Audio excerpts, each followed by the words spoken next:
ఎన్నో ఏండ్ల కల నెరవేరుతుంది. దేశ పబ్లిక్ అందరికీ ఆ రామయ్య తండ్రి దర్శన భాగ్యం కలగబోతుంది.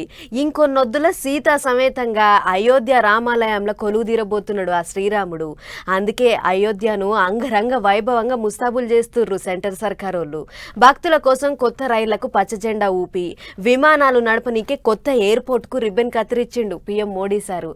అట్లా పోయి మనం కూడా చూసేద్దాం. త్రేతాయుగంలో ఎట్లుండేనో ఏమో గాని ఈ కలియుగంలోనైతే ఆ సీతారాముని వైభోగం చిన్నగా లేదు పొర్రి. ఓ దిక్కు గుడి ఓపెనింగ్ కు ఏర్పాట్లన్నీ టకటకా జరుగుతుంటే ఇంకో పక్క అయోధ్య రైల్వే స్టేషన్ కు ఎయిర్పోర్ట్ కు రిబ్బన్ కత్తిరించిండు శనారం పీఎం మోడీ సారు. తొలుత అయోధ్య ధామ్ పేరిట కట్టిన రైల్వే స్టేషన్ కు సీఎం యోగి సార్ తోటి కలిసి షాల్ చేసిండు సారు.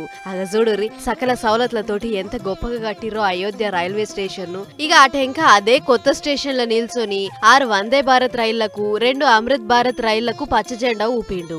ఆయనక ప్రయాణికులతోటి ముచ్చట్లు కూడా పెట్టిండు పీఎం సారు. రిబ్బన్ కటింగ్ కార్యంలో ఆట పాటలు కూడా గట్టిగానే నడిచినాయి. దేశ మూల మూలలకెళ్లి వచ్చిన కళాకారులంతా స్టేజి మీద చాలా గొప్పగా ఆడిపాడిర్రు. ఇక అయోధ్య కొత్త ఎయిర్పోర్ట్ గురించి అయితే ఎంత చెప్పుకున్నా తక్కువే. మహర్షి వాల్మీకి పేరిట అయోధ్య రాముని వైభోగానికి ఏం తీసిపోకుండా కట్టిర్రు. అగ చూడుర్రి మొత్తం రాజుల కాలంలో ఉన్నట్టే కళాఖండాలు పెయింటింగ్లతోటి ఎంత కలకలలాడుతున్నదో ఎయిర్పోర్టు. సకల సౌలతులు ఉంటాయట ఇండ్ల. పీఎం సారే స్వయంగా ఎయిర్పోర్ట్ కు రిబ్బన్ తెంపిండు. అంతేకాదు అయోధ్యలో రోడ్ షో కూడా చేసిండు సారు. జై శ్రీరామ్ అనుకుంటా తొవ్వ పొడుగుత సార్ కు ఘనంగా స్వాగతం పట్టిర్రు పబ్లిక్ కు. గొప్ప ముచ్చటేందంటే చెప్ప చేయకుండా అయోధ్యలో ఓ పేద మహిళ ఇంటికి పోయి ఇంటోళ్ళందరినీ సంబరపెట్టిండు మోడీ సారు. వట్టిగా పోవడే కాదు పోషణ షాయబొట్టు దాగి ఇంటోళ్లతోటి మస్తు ముచ్చట్లు పెట్టిండు. ఇక పీఎం సారే స్వయంగా వచ్చేటాళ్లకు ఇంటోళ్ళందరిది కొద్ది సంబరం కాదు పోర్రి. ఇట్లా పీఎం మోడీ సార్ రాకతోటి అయోధ్య మొత్తం శనారం సందడిగా మారిపోయింది.